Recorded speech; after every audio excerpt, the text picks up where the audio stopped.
Vou falar um pouquinho hoje sobre os indutores.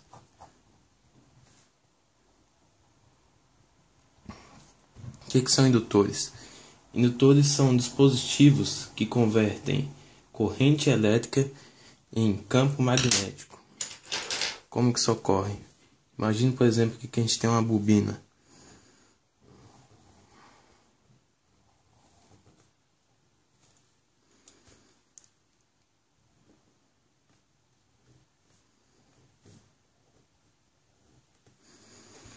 A gente sabe, se a gente passar uma corrente elétrica aqui, ela vai gerar um campo magnético. Aqui dentro a gente pode ter um material como, por exemplo, um ferro, que a gente vai deixar esse indutor melhor ainda.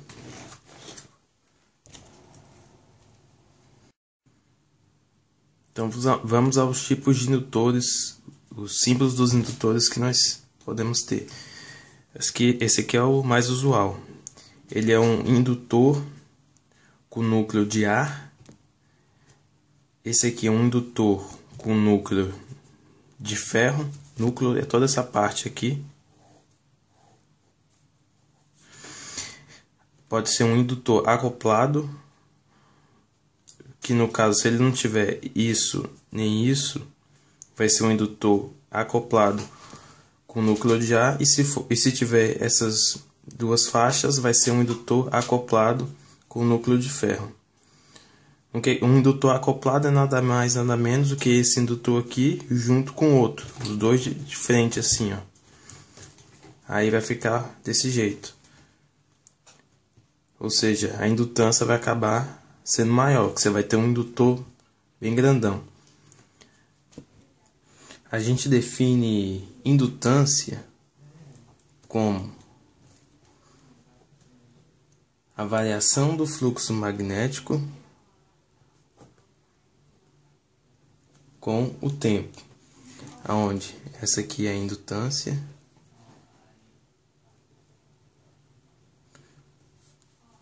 esse aqui é o fluxo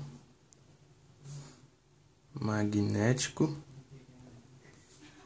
e esse aqui é o tempo. O fluxo magnético ele é dado em Weber e a indutância ela é dada em Henry. Agora vamos falar aqui dos tipos de indutores. A gente tem o que? Um indutor linear.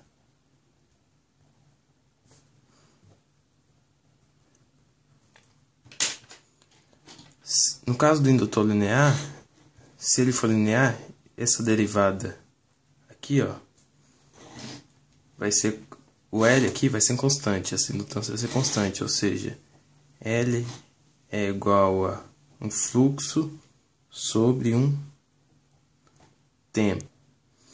Então, se a gente pegar, por exemplo, um gráfico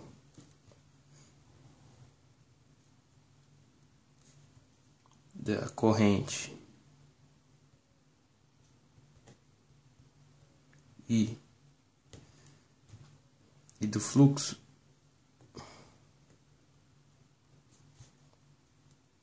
vai dar o seguinte, onde se a gente pegar essa inclinação aqui da reta, alfa θ, quer dizer, vamos ter que tangente de θ é igual a um fluxo sobre o tempo, que é exatamente o que? A indutância. Ou seja, no caso do indutor linear, sempre o fluxo em função da corrente vai dar, o gráfico vai dar uma reta. Aí a gente pode fazer o seguinte, a gente pode usar a lei da indução magnética de Faraday, que ela diz o seguinte: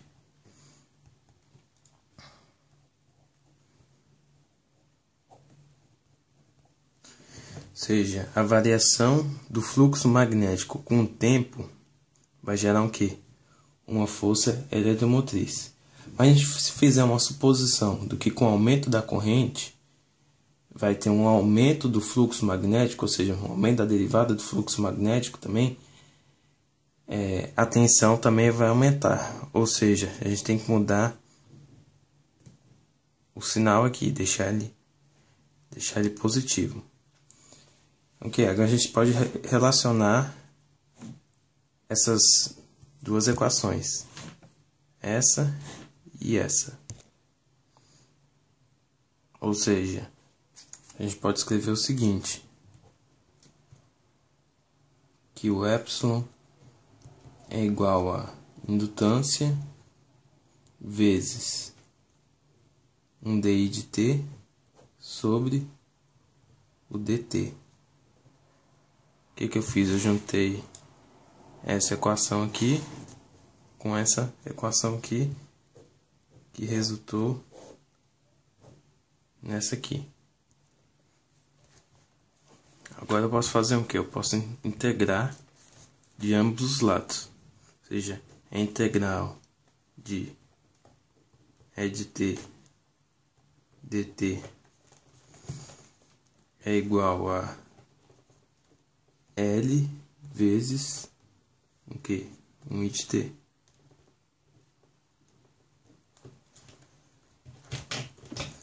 Aí aqui vamos colocar esse integral de um tempo de 0 a t. Aí só para não confundir com esse t aqui, vamos chamar aqui de t', só para não confundir.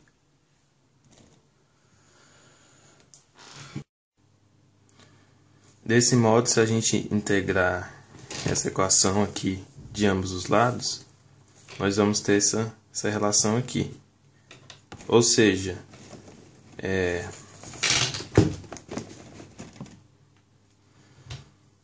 a corrente ela vai depender da indutância e quando a corrente for igual a zero, devido a esse intervalo aqui da integração.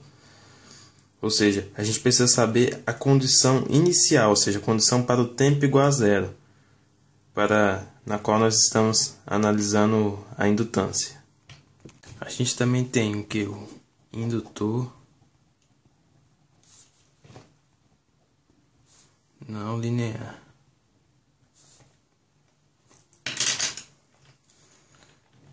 Se a gente fizer mesmo o gráfico que a gente fez aqui da corrente e do fluxo, a corrente e do fluxo não vai ser mais constante, poderia ser assim, por exemplo. A gente pode ver agora aqui que a indutância ela vai variar. Como ela vai ser a derivada do fluxo sobre o tempo, dá para ver aqui que não é constante. Por exemplo, aqui é 1, aqui vai ser 1, um θ1, aqui vai ser um outro, θ2, e assim por diante. Aqui vai ser outro.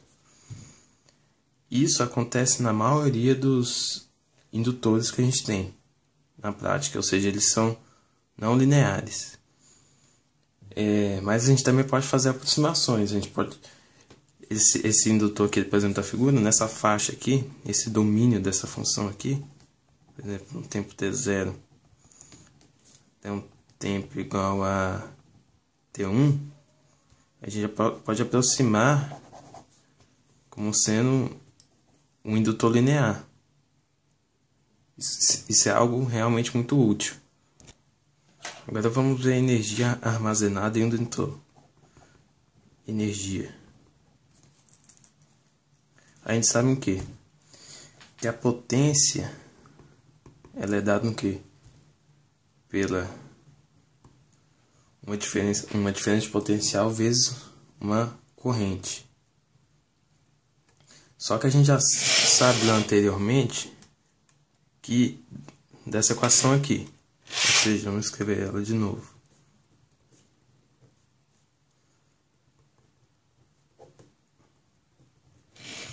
seja, a gente pode substituir isso aqui.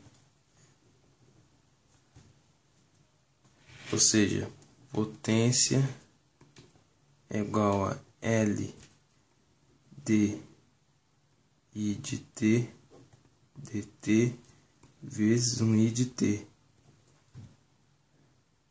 Só que nós também sabemos que a potência é a variação de uma energia sobre um tempo. Ou seja, se a gente quer saber a energia, a gente integrar a potência em relação ao tempo. Ou seja, vamos pegar essa equação aqui e integrar ela. Ou seja, a energia vai ser igual a integral de L dI de t sobre dt vezes 1i de t. Isso em relação ao tempo. Ou seja, nós temos que esses diferenciais aqui vão se anular. Ainda vamos ter o que? Que energia vai ser o que? A integral de L I de t di. Mas isso é o que? É a mesma coisa de L I di. Ou seja, é igual a meio de L I ao quadrado. Mais uma constante C, né? Só que a gente pode colocar como zero. Eu escolhi aqui como zero só para ficar bonito.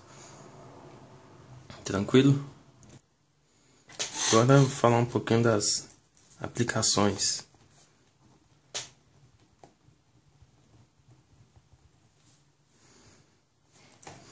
Por essa a última equação que nós vimos, já dá para ver que a gente pode usar um indutor para armazenar energia. Ou seja, isso já é bastante útil. A gente pode usar um indutor para fazer limitadores de corrente, reguladores de tensão, filtros, também é muito utilizado em antenas, diversos tipos de aplicações. Uma aplicação aqui que eu pesquisei e achei bastante interessante é no caso dos pardais. Por exemplo, imagine se você tem lá na rua o semáforo e aí tem aquelas listras no chão, normalmente perto do semáforo, aí tem um pardal com as câmerazinhas. O que acontece? Você pode colocar indutores aqui debaixo desse asfalto aqui, ó. Aí o que acontece? Como a gente viu, como a gente sabe, a primeira figura que a gente viu, se no caso aqui você usar essa bobina e aqui tiver um material, como por exemplo um ferro, ele vai aumentar a indutância dessa bobina. Isso aqui é um fato, tem diversos vídeos no YouTube mostrando isso. Aí, se você colocar bem aqui indutores e você colocar um dispositivo para medir essa indutância, quando aparecer um carro aqui, que é um metal, vai acontecer uma variação dessa indutância. Se você souber como medir a variação dessa indutância, o que você pode fazer? Você pode saber qual a velocidade que o carro estava aqui. Aí você cria todo um sistema para, se ele passar da velocidade, ele levar uma multa aqui pelo pardal. Isso aqui é uma das aplicações, mas existem diversas aplicações que eu vou colocar nas referências bibliográficas desse vídeo. Então, obrigado aí e falou, galera.